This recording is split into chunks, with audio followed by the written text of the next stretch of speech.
Սիրելի հայրենակիցներ, անկեղծ երկրորդ այս օրակարգի շուրջ արձանագրվել է, որպեսզի շատ հարցադրումների, այստեղ հնչած ելույթների պատասխանեի, բայց պետք է լրիվ ուրիշ բանի մասին ասեմ, որովհետև 3 օր շարունակ տարբեր ԶՊՎ-ներում, որը ժողովրդում հայտնի է կեպեզ է, ձերբակալվածների ժամանակավոր պահպանման վայրերում շտապօգնության պես այցելում ենք Գյումրիում տասնյակ ձերբակալվածների, տասնյակ բերման ենթարկվածների, այսպես ցուցակներ եմ կազմում, որպեսզի հարազատներին զանգեն տեղյակ պահեն, որ իր հարազատն ուր է, որտեղ մարդիկ 2-3 օր լուր չունեն իրենց հարազատներից։ Ո՞վ ասել։ Հա, հեսա կասեմ տեղյակ է։ Տիկին Պալյան։ Գիտեք, ԶՊՎ-ներում հանդիպում ես մարդկանց բանվորական հագուստով, կոմունալ տնտեսության բեռնատարների, վարորդների, հանդիպում ես մարդու, որն առողջական պրոբլեմ ունի, կոմունալ տնտեսությունում հավաքարարաձևակերպած, հանդիպում ես մարդկանց, որ ոչ քաղաքական, ոչ բան, ոչ մի կապ չունեն, հանդիպում ես մարդու, պաշտոնաթող սպայի, որը թոշակի անցնելուց հետո վարձով է ապրում, քառօրյա 44 օրյա պատերազմի ամենաթեժ զորամասերից մեկի հրամանատարի տեղակալ է եղել։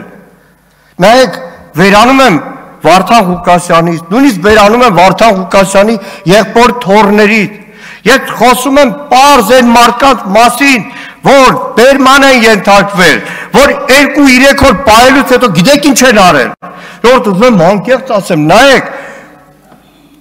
հակակոռուպցիոն դատարանի մոտ, որտեղ կանգնելու տեղ չկա, նստելու տեղ չկա, բան, երբեմն կատակ եմ անում մեր հանրապետական գործընկերների հետ, ասում ժողովուրդ, օրինակ որ մտածեք տարիներ հետո, այստեղ ամեն օր ժամերով, օրերով բոլորս կանգնելու ենք, բիսեդկա կսարքեիք, նստարաններ կսարքեիք, նայեք, ոչ մի իշխանություն հավերժ չի, հասկացեք, չեմ ուզում որևէ մեկը վաղը ձերբակալվի, հասկացեք, գիտեք ինչ մեխանիզմ է այս քննչականը սովոր է, մարդուն 3 օր 3 պահել են, բերել են, ժամը լրացած է եղել, քննչականից թողել են դուրս, մարդը դուրս է եկել, բռնել տարել են մեղադրանք են առաջադրել, ժողովուրդ վաղը ամեն մեկի դռանը թոքելու է, տիկին Էմմա Պալյան, Գյումրին բոլորիդ քաղաքն է, չէ, Գյումրիում քայլելու է, 3 կնոջ տվյալ մինչև հիմա չեմ կարողանում ճշտել, որ մեկուսարաններում է, չեմ կարողանում ճշտել առավոտվանից, տասնյակներով է ժողովուրդ ջան, նայեք, լավ կալանք են տալիս, ավանդաբար այս տարիների ընթացքում տասնյակ հարյուրավոր տղեկի կալանք են տվել, 2 ամիս նստել են, ասել են լավ են կարել, պայքարել են, դուրս են եկել, էլի եկել են հարավակի, վերջին 1 տարին քննիչներն ու դատավորները նոր պատժատ տեսակ են սահմանում, տեսակցությունների վրա արգելք, Պարոն Սիմոնյանի հետ մի անգամ առիթ ունեցել ենք խոսելու, այդ տեսակցությունների վրա, որ ժելեզնի արգելք են դնում, հատուկ են դնում, որտև այդ տեսակցությունների արգելք ձևակերպման տակ, պատգամավորների իրավունքներն էլ է ոտնահարվում, որ պատգամավորներից որևէ մեկը չգնա այդ կալանավորին տեսնի, որովհետև տեսել են այս 4 տարիների ընթացքում, ով բռնվել է, առավոտ գիշեր կողքը կանգնած ենք եղել, չենք թողել մենակ լինի, չենք թողել համարի, որ այս իշխանության այդ երկաթե մամլիչը մինչև վերջ ճզմելու է, բայց հիմա տեսակցությունների արգելքը համատարած է, նայեք, Սրբազան, Բագրատ Սրբազանի հետ 19 արդարների վրա, բոլորի վրա տեսակցությունների արգելքը դրել են, քիչ է, մեր Իգոր Սարգսյան, ազատամարտիկ դաշնակցության գերագույն մարմնի անդամ, ընտանիքի վրա են տեսակցությունների արգելք դրել։ Հիմա 3 առաջ օրը, շեպ, տեպ, Գյումրի դադարում, չխ, տասնյակով կալանքներ են տալիս, լավ, համարեմ զանգվածային անկարգության մասնակից, համարեմ ցույցի մասնակից, համարեմ ոստիկանին վատ խոսք ասած, լավ այդ մարդկանց տեսակցությունների արգելքը ինչի են դրել։ Ժողովուրդ մի բան պատկերացրեք, Գյումրին էլ 1.5 միլիոնանոց Երևան չի, Գյումրի շատ ավելի փոքր է, որտեղ 1-2 տասնյակ ձերբակալվածը արդի գաղութ 2 ամսով ուղարկված է ընտանիքներ, որոնք վարձով են ապրում, որոնք այդ աշխատող մարդու հույսին են։ Պատկերացրեք այդ քաղաքի տեսակարգշռի մեջ ինչ դեր է ունենում։ Իմիջիալած մի բան,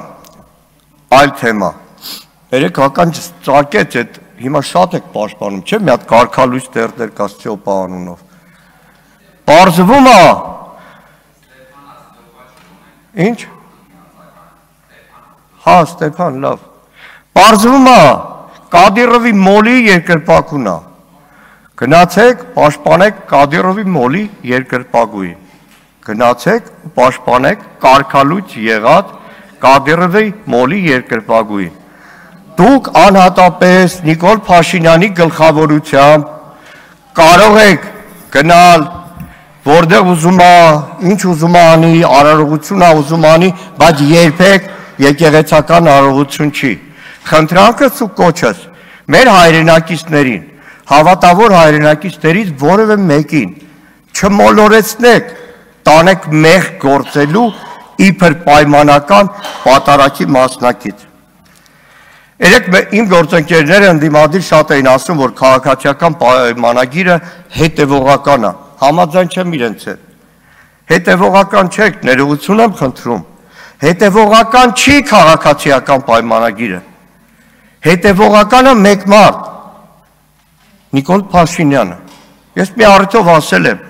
եթե հետևողական լիներ քաղաքացիական պայմանագիրը, Դալիճում նստած քաղաքացիական պայմանագրի պատգամավորները, քաղաքացիական պայմանագրի արդեն հազարավոր անդամները,